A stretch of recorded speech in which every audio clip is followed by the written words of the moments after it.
नमस्कार, आप देख रहे हैं राष्ट्र प्रथम। आपके साथ में हूं तुषार शर्मा। भारत भ्रमण बुलेटिन में आपका स्वागत है। उन तमाम खबरों से आपको कराएंगे मुखातिब, लेकिन उससे पहले सुर्खियां।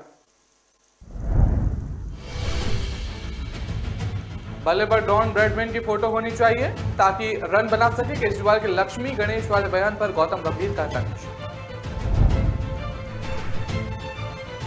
मंदिर का विरोध करने वाले हिंदू बन रहे हैं। अरविंद केजरीवाल पर अनुराग ठाकुर ने साधा निशाना। दूसरे दिन भी आतंक पर बरसे एस जयशंकर, बोले नई तकनीकों पर लगाम जरूरी। यूएन फंड में $5 लाख का ऐलान। दिल्ली में 16 नई लैंड फ्लाइट साइट खोलने की कोई योजना नहीं। आपके दावों को एनसीडी ने किया खारिज।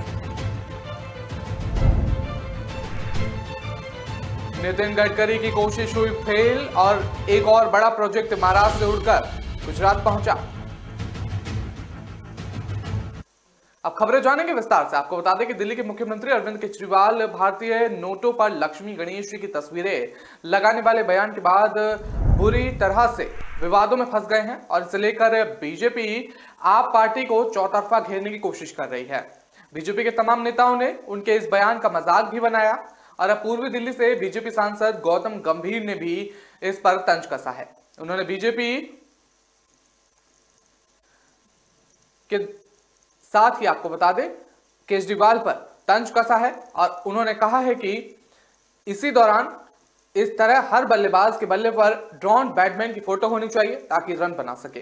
गौतम यही नहीं रुके, उन्होंने कहा कि एक पढ़ा लिखा व्यक्ति ऐसे भी बात करता है और शायद मेरी मां ने भी ये सोचकर वोट दिया था कि पहली बार कि एक पढ़ा लिखा आदमी अगर दिल्ली का मुख्यमंत्री बनेगा तो दिल्ली की तस्वीरें बदलेंगी, दिल्ली बदलेगी। वो ये कहते हैं कि आर्थिक स्थिति में सुधार करने के लिए आपको लक्ष्मी गणेश की तस्वीरें नोटों पर लगानी चाहिए। इस बयान के बाद के दिल्ली की जनता खुद को सवाल करना चाह रही है कि क्या ऐसी चीजें बदलती हैं क्या।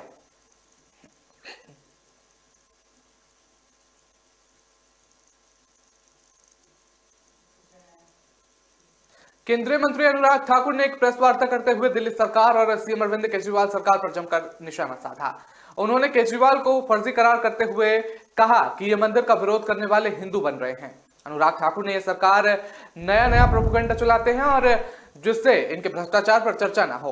उन्होंने कहा कि मैं अरविंद केजरीवाल से पूछता हूं कि आप दिल्ली में मौलवियों को 18,000 रुपए साल का देते हो या मंदिरों के पुजारी, गुरुद्वारों को, ग्रंथों, चर्चों के पादरियों को भी रुपए देने के बारे में सोच रहे हो, क्यों नहीं दिया? सीधे तौर पर ये सवाल खड़े करते हुए नजर आए। आपको बता दें कि केंद्रीय मंत्री ने अपना गुस्सा जाहिर करते हुए अरविंद केजरीवाल को फर्जी करार कहा और उन्होंने कहा कि ये मंदिर का विरोध करने वाले हिंदू बन रहे हैं।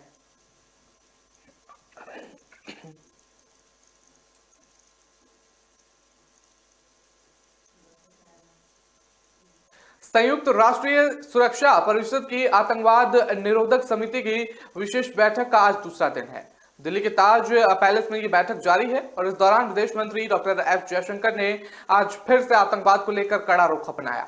उन्होंने कहा कि हाल ही के सालों में आतंकवादी समूह ने विशेष रूप से खुले और उदार समाजों में तकनीक तक पहुंचाना प्राप्त करके अपनी क्षमताओं को बढ़ाया है।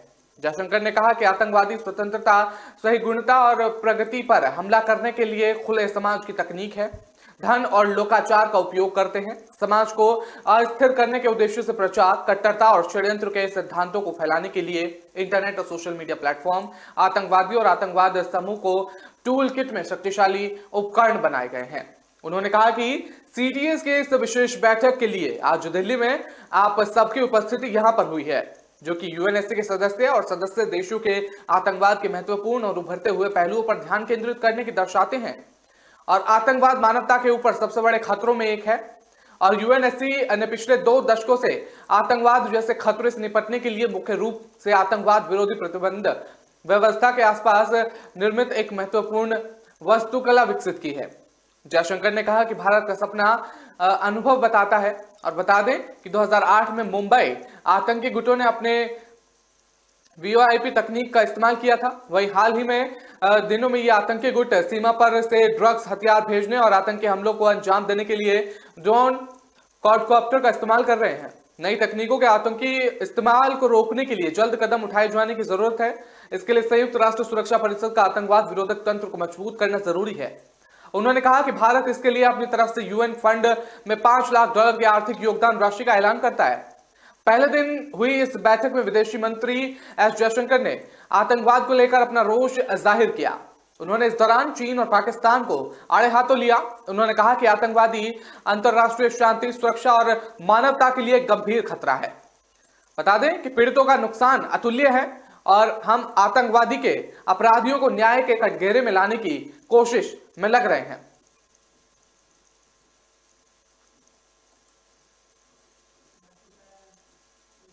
दिल्ली में कूड़े के पहाड़ों को लेकर लगातार सियासत गरमाई हुई है। शुक्रवार को दिल्ली के उप मुख्यमंत्री अरविंद केजरीवाल गाजीपुर लैंडफिल साइट पहुंचे। बता दें, यहां उन्होंने बीजेपी को कूड़े के मुद्दे पर घेरते हुए कहा कि 15 सालों से बीजेपी एमसीडी में है और उसने दिल्ली को 3 कूड़े के पहाड़ दिए हैं।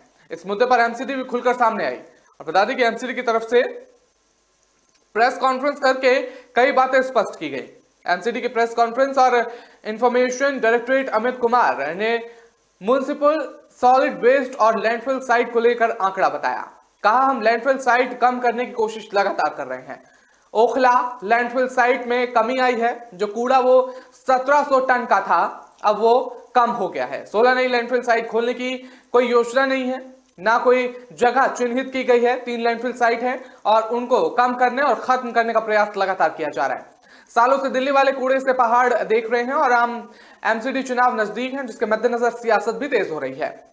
कूड़े के पहाड़ के बारे में एमसीडी की तरफ से यह भी बताया गया है कि गाजीपुर लैंडफिल साइट की 18 लाख मीट्रिक टन ऊंचाई कम की गई, तो वहीं ओखला लैंडफिल साइट की चोटी की ऊंचाई 45 मीटर है। गाजीपुर लैंडफिल साइट में जो सबसे ऊंची चोटी है वो 65 मीटर की है। ओखला 45 लाख मीट्रिक टन कूड़ा है और गाजीपुर में 82 लाख मीट्रिक टन और बलसवा में 73 लाख मीट्रिक टन। हर दिन 11,000 टन कूड़ा दिल्ली के में जनरेट होता है और उसका 75% प्रोसेस हर दिन होता है। गाजीपुर में एक दिन में 1700 टन हर दिन लैंडफिल साइट पहुंचता है और 90 टन हर दिन प्रोसेस कर लेता है। वेस्ट बलसवा और 4500 टन हर दिन कूड़ा जनरेट होता है। बता दें कि 2300 टन बवाना प्लांट में प्रोसेस होता है। कूड़े को प्रोसेस करने के लिए हर लैंडफिल साइट हर मशीन लगाई गई है और जिनसे कूड़े को प्रोसेस किया जाता है। मौजूदा वक्त में ओखला में 14 मशीन, बलसवा में 13 और गाजीपुर में 12 मशीन मौजूद है।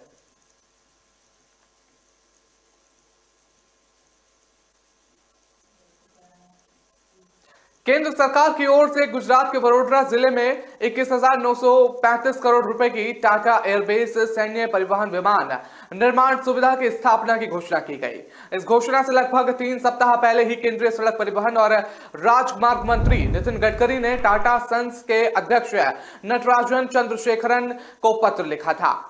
इसमें उन्होंने टाटा समूह के विभिन्न व्यवसायों को विस्तार के लिए नागपुर स्थित मिहान को चुनने की अपील की थी। नागपुर से लोकसभा सदस्य नितिन गडकरी ने 7 अक्टूबर को एक पत्र टाटा समूह के प्रोजेक्ट्स को लिखा था। इसमें कहा गया था कि महाराष्ट्र सरकार ने नागपुर में मिहान में एक SEZ बनाया है। मिहान के पास पर्याप्त और गैर एसिडेट भूमि है और टाटा समूह की कई कंपनियों के लिए मिहान और नागपुर के उत्कृष्ट बुनियादी ढांचे का लाभ उठाने पर कारोबार का विस्तार करने के लिए सबसे उपयुक्त है। इतने ऑफर के बाद भी प्रोजेक्ट बाद में गुजरात के खातों में चला गया। वहीं गुजरात में अगले कुछ महीनों में होने वाले विधानसभा चुनाव को देखते हुए विपक्षी पार्टियां बीजेपी के खिलाफ उतर आई हैं। बता दें कि विपक्ष का कहना है कि इतने कम समय में 2 मेगा प्रोजेक्ट का गुजरात में आना कुछ न कुछ खेल को दर्शाता है। बता दें कि 13 सितंबर को गुजरात के हिस्से में वेदांता एक्सप्रेस प्रोजेक्ट आया था और टाटा एयरबेस वाला प्रोजेक्ट भी इसके हिस्से में आया है।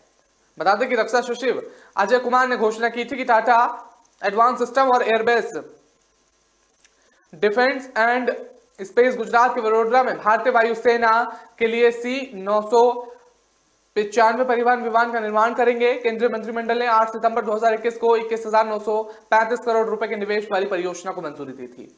इससे पहले 15 सितंबर को महाराष्ट्र के उद्योग मंत्री उदय सामंत ने एक टेलीविजन चैनल से कहा था कि राज्य महीना में टाटा एयरबेस परियोजना प्राप्त करने का प्रयास करेगा।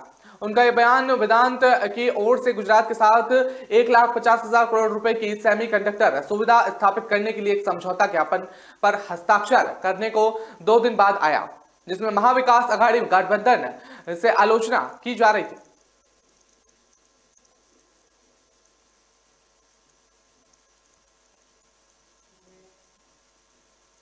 फिलहाल वक्त तो चला एक छोटे से ब्रेक का। खबरों का सिलसिला लगातार जारी रहेगा।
My life, my Lyra.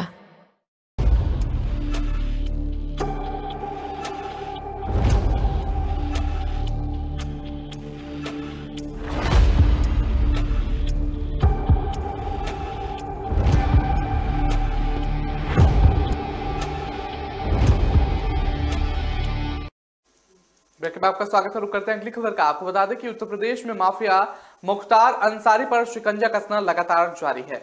उनके और उनके परिवार पर एक के बाद एक कार्रवाई हो रही है। मुख्तार अंसारी के सांसद भाई अफजाल अंसारी की संपत्ति कुर्क की गई है। मुख्तार अंसारी और उनके परिवार के लोगों की मुश्किलें कम होने का नाम नहीं ले रही, बल्कि आए दिन एक के बाद एक लगातार मुश्किलें बढ़ती जा रही हैं। कुछ ऐसा ही देखने को मिला जब लखनऊ में गाजीपुर के सांसद अफजाल अंसारी की करीब 12.5 करोड़ की प्रॉपर्टी गैंगस्टर एक्ट के तहत गाजीपुर पुलिस ने कुर्क कर दी।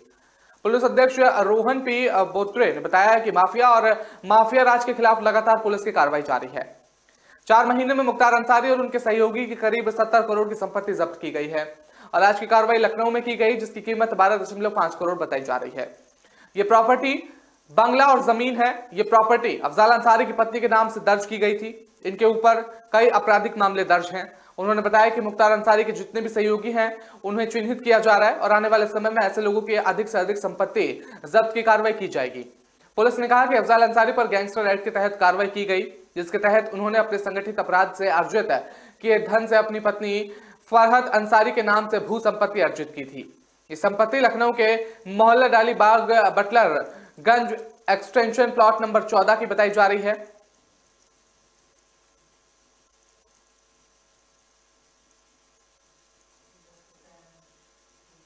हरदोई शहर के कोतवाली इलाके में पिता पुत्र की हत्या के मामले का एक पुलिस ने खुलासा किया है। पुलिस ने इस मामले में मुख्य आरोपी समेत 3 लोगों को गिरफ्तार किया है। पुलिस ने हत्या के प्रयोग में की गई लाइसेंसी राइफल, 2 तमंचे, कारतूस और हत्या के मामले में किया गया डंडा भी बरामद कर लिया है।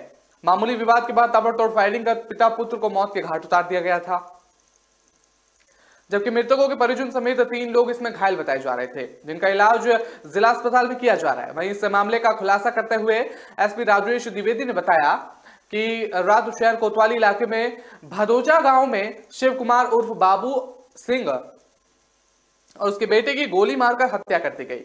साथ ही उसके परिवार के अन्य सदस्य घायल हो गए थे। हत्याकांड की सूचना पाकर एसपी मौके पर पहुंचे थे और पूरे मामले के खुलासे के लिए टीमों का गठन किया गया था। पिता पुत्र की हत्या के मामले में मृतक शिव कुमार सिंह के पुत्र शिवम सिंह ने गांव के ही गुड्डू सिंह और सौरभ सिंह और रमन सिंह और राजन सिंह के खिलाफ मुकदमा दर्ज कराया था। इस हत्याकांड के खुलासे के लिए SSP Anil Kumar Yadav, CO city Vinod Dwivedi के साथ पर्यवेक्षण में शहर कोतवाल का लगाया गया था। एसपी ने बताया कि पुलिस को मुखाबिर से सूचना मिली थी, जिसके बाद खुथुआपुर बाजार पुलिया के पास से पुलिस ने घेराबंदी करते हुए मुख्य आरोपी राजीव कुमार सिंह उर्फ गुड्डू, सौरभ सिंह, रमन सिंह को गिरफ्तार किया। पूछताछ के दौरान आरोपी ने बताया कि मृतक के परिजनों से गाली गलौज को लेकर विवाद हुआ था। इसमें झगड़ा इतना बढ़ गया था कि बर्दाश्त नहीं हुआ और उसके बाद फायरिंग कर दी गई, जिसमें ये घटना सामने आई है। बता दें वहीं पुलिस ने तीनों की निशानदेही पर गांव के भीतर उनके पुराने जमीन पर बने जानवर बांधने के गोंडे के कच्ची कोठरी के अंदर लाइसेंसी राइफल, अवैध तमंचा, 4 जिंदा कारतूस और बांस का डंडा बरामद किया है। पूछताछ के दौरान पुलिस को बताया कि बांस का डंडा सिर पर मारा गया था। एसपी ने बताया कि अभी को गिरफ्तार कर लिया गया है और कोर्ट के सामने प्रस्तुत किया जाएगा और पूरे मामले में पुलिस अन्य आवश्यक कार्रवाई कर रही है।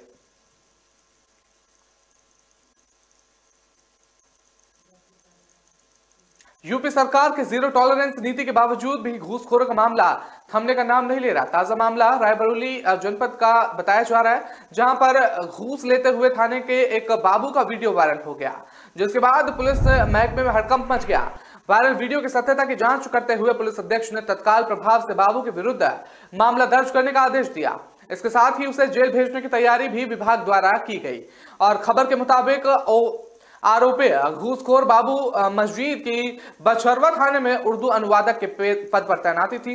वायरल वीडियो में पीड़ित को एक मामले में राहत देने के लिए उर्दू अनुवादक मस्जिद ने घूस की मांग की।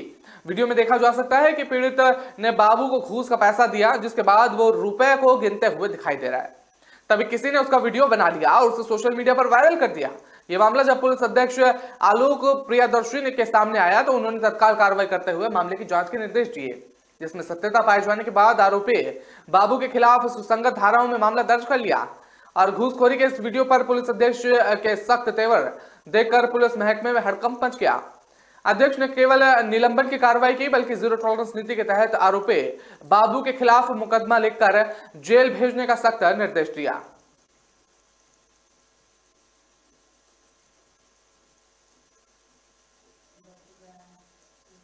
हेड स्पीच मामले में 3 साल की सजा सुनाए जाने के एक दिन बाद सपा नेता आजम खान की यूपी विधानसभा की सदस्यता रद्द कर दी गई है। उत्तर प्रदेश विधानसभा सचिवालय ने घोषणा की कि अब इस मामले में यूपी के डिप्टी सीएम ब्रजेश पाठक का कहना है कि सुप्रीम कोर्ट के संज्ञान में यदि 2 साल से अधिक की सजा हो तो सदस्यता खुद समाप्त हो जाएगी।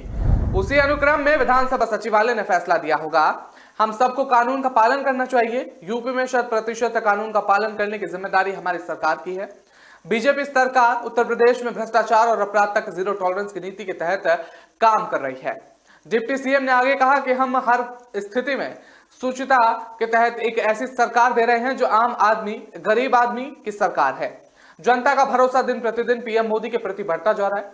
आजम खान की सदस्यता जाने का फैसला न्यायालय और विधानसभा सचिवालय के बीच का है।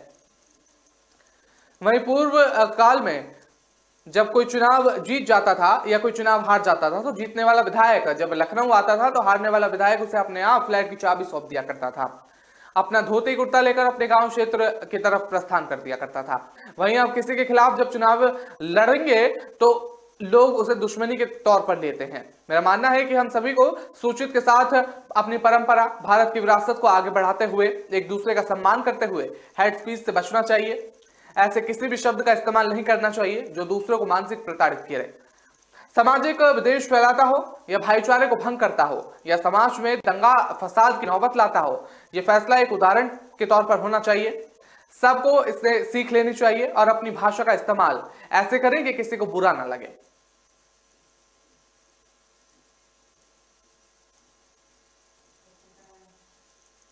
मेरठ के ब्रह्मपुरी थाना क्षेत्र स्थित दबंगों द्वारा कई गरीब परिवारों का धोखे से धर्म परिवर्तन कराने का मामला सामने आया। बता दें कि मंगतपुरा निवासी कई पीड़ित परिवार बीजेपी नेताओं के साथ एसएसपी ऑफिस पहुंच गए।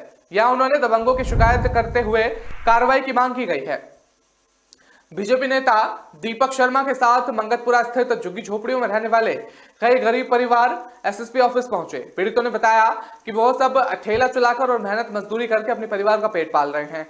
लॉकडाउन के दौरान जब सब कुछ बंद होने के कारण उनके भूखे मरने की स्थिति आ गई तो इस दौरान क्षेत्र के रहने वाले कुछ दबंग लोगों ने उन्हें अपने भाई बंधु बताकर कर्ज के रूप में उन्हें रुपए दे दिए। और वहीं पीड़ितों ने आरोप लगाया कि दबंग व्यक्ति शुरू से ही भगवान एक है जैसी बात कर रहे हैं, मजदूर पर ईसा मसीह को पूजने का दबाव बनाते रहे हैं। इसी के साथ ही उन्हें प्रार्थना के लिए चर्चा में लिया जाता है।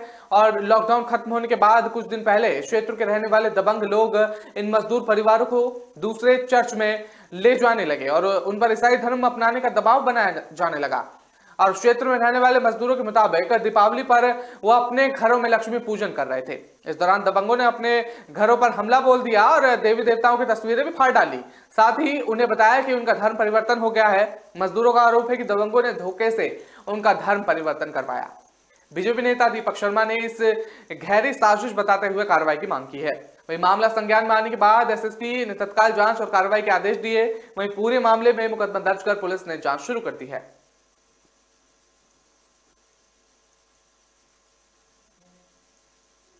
फिलहाल वक्त चला एक छोटे से ब्रेक का। खबरों का सिलसिला लगातार जारी रहेगा।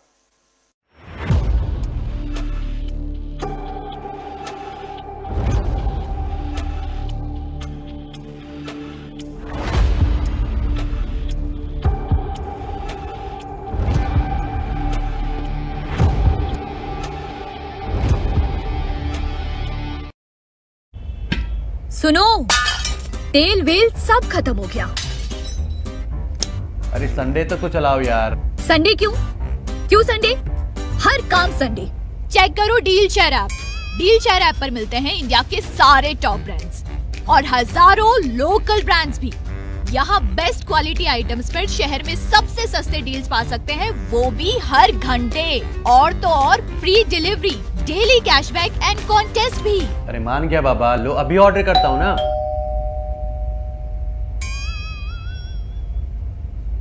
अरे ये क्या है? हाँ, मैंने तो कल ही ऑर्डर कर दिया था। अभी गूगल प्ले स्टोर से डील शेयर ऐप डाउनलोड करें और हर दिन बेहतरीन डील्स का फायदा उठाएं। डील शेयर, आपकी ऑनलाइन दुकान।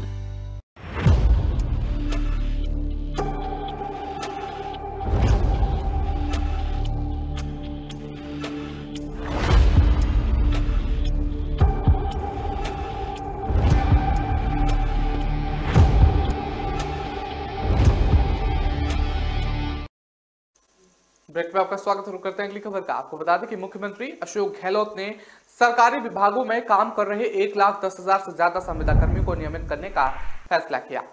सभी संविदा कर्मियों को Rajasthan contractual hiring to civil post rules 2022 के दायरे में लिया जाएगा। यह नियम राज्य के सभी विभागों में काम कर रहे संविदा कर्मी पर लागू होगा। इस नियम के लागू होने से सबसे पहले अब काम कर रहे संविदा कर्मियों को इंक्रीमेंट देने और उन पदों को स्थायी करने का, उन्हें सरकारी नौकरी में परमानेंट करने का रास्ता साफ हो गया है। Rajasthan contractual hiring to civil post rules 2022 का प्रस्ताव पास होते ही कर्मचारी संगठन इसका विरोध में आए हैं। जोधपुर पंचायती राज्य कर्मचारी संघ के प्रदेश अध्यक्ष शंभू सिंह मितोड़िया ने बताया, कर्मचारियों के पूर्व में एक किए गए काम को एक्सपीरियंस के साथ नहीं जोड़ा गया है, जिससे चलते कर्मचारियों को लाभ नहीं हो रहा है, क्योंकि संविदा पर जितने भी कर्मचारी काम कर रहे हैं उनकी उम्र 30 वर्ष लगाकर 58 वर्ष है। कई कर्मचारी ऐसे हैं जो 25 साल से सेवाएं दे रहे हैं। ऐसे में इसे बदलाव किया जाए जिसमें उनको फायदा मिल सके और सरकार में उसे संशोधन करना होगा, ताकि कर्मचारी संघ विरोध करेंगे और ये पूरा मामला इसको लेकर सामने आया है।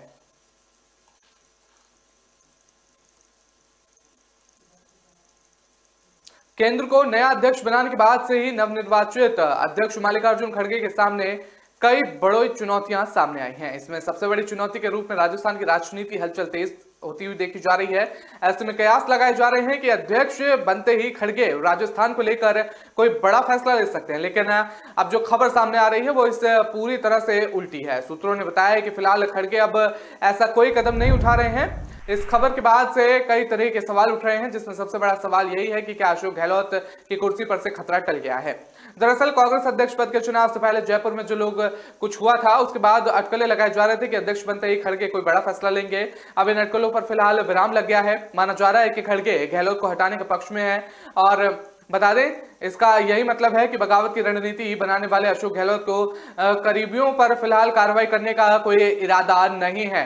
पिछले कुछ सालों के दौरान गहलोत और पायलट की भिड़ंत कांग्रेस के लिए मुसीबत बनी हुई थी और नया मोड़ तब आया था जब गहलोत के समर्थन में करीब राजस्थान कांग्रेस के 100 विधायक पार्टी नेतृत्व के खिलाफ उतर कर आए थे।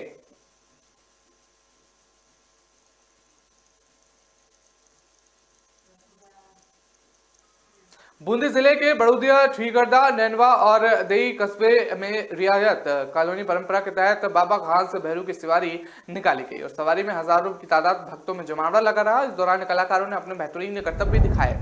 इसे देखते ही लोग आंखें ठहर गईं और कहीं कांच के गिलास नुमा आकार पर खड़ी कार और तो वहीं हवा में मोटरसाइकिल एक छोटी सी पाइप पर बिना स्टैंड के खड़ी थी।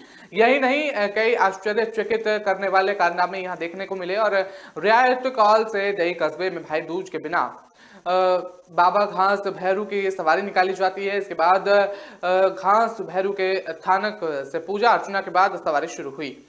इसमें सवारी के दौरान भक्तों ने परंपरा अनुसार बाबा को जगह जगह पर भोग लगाया। वही मान्यता के अनुसार छोटे बच्चों को बीमारियों से बचाव के लिए घास भैरू की जुड़ी के नीचे से निकाला गया। हर साल की तरह शीतला माता मंदिर पर बाबा के मिलन की परंपरा निभाई गई। यहाँ पहली बार अजीबोगरीब नजारा सामने आया। बाबा के मिलन के दौरान जब तक बाबा की प्रतिमा रुकी नहीं, तब तक बाबा के सामने सड़क पर कीचड़ और पानी होने के बाद भी बिना किसी रसायन के अचानक आग जलती रही, जो लोगों में चर्चा का विषय बनी हुई। और ये पूरे सवारी इसके निकाली गई और इसको लेकर लोगों में काफी उत्साह भी देखने को मिला।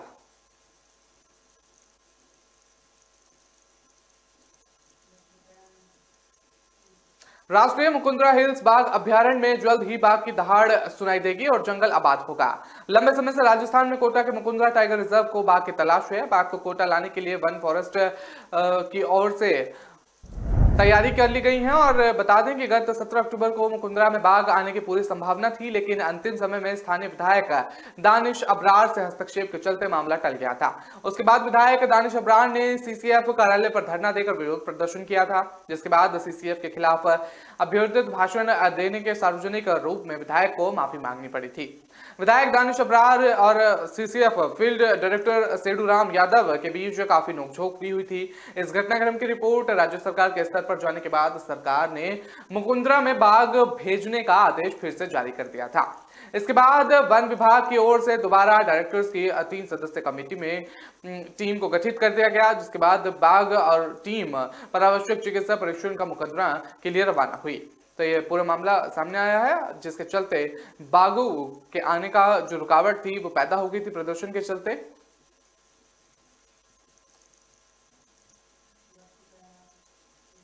राजस्थान में दीपावली के त्योहार पर राजस्थान डिस्कॉम ने बिजली उपभोक्ताओं को फ्यूल सरचार्ज का झटका दे दिया है। प्रदेश में 1,47,00,000 बिजली उपभोक्ता हैं और इनमें से 15.70 लाख करोड़ कृषि उपभोक्ताओं पर फ्यूल सरचार्ज नहीं लगेगा। बाकी 1,41,30,000 उपभोक्ताओं पर फ्यूल सरचार्ज लगेगा। राजस्थान में बिजली उपभोक्ताओं के बिल में फ्यूल सरचार्ज का अतिरिक्त करंट अगले 2 महीने भी जारी रहेगा।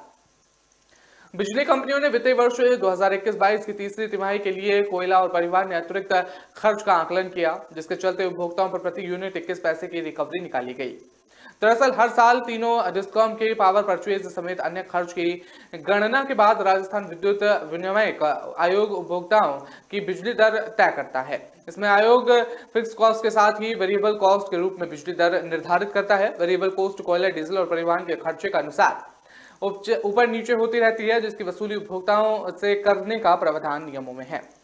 प्रमुख ऊर्जा सचिव भास्कर सावंत ने बताया है कि वित्तीय वर्ष 2021-22 की तीसरी तिमाही यानी अक्टूबर 2021 और दिसंबर 2021 के लिए फ्यूल सर्च की राशि 2021 और 21 पैसे प्रति यूनिट निर्धारित की गई है और ये राशि पिछली तिमाही जुलाई 2021 से सितंबर और 2021 के उपभोग पर वसूलनीय है।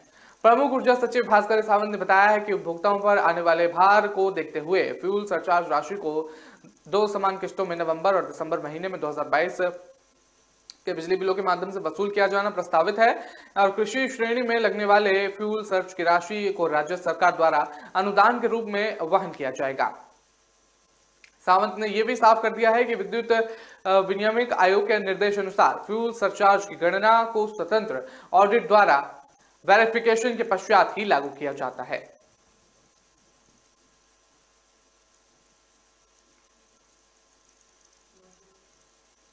तो फिलहाल इस बुलेटिन में इतना ही। मुझे दीजिए इजाजत। नमस्कार।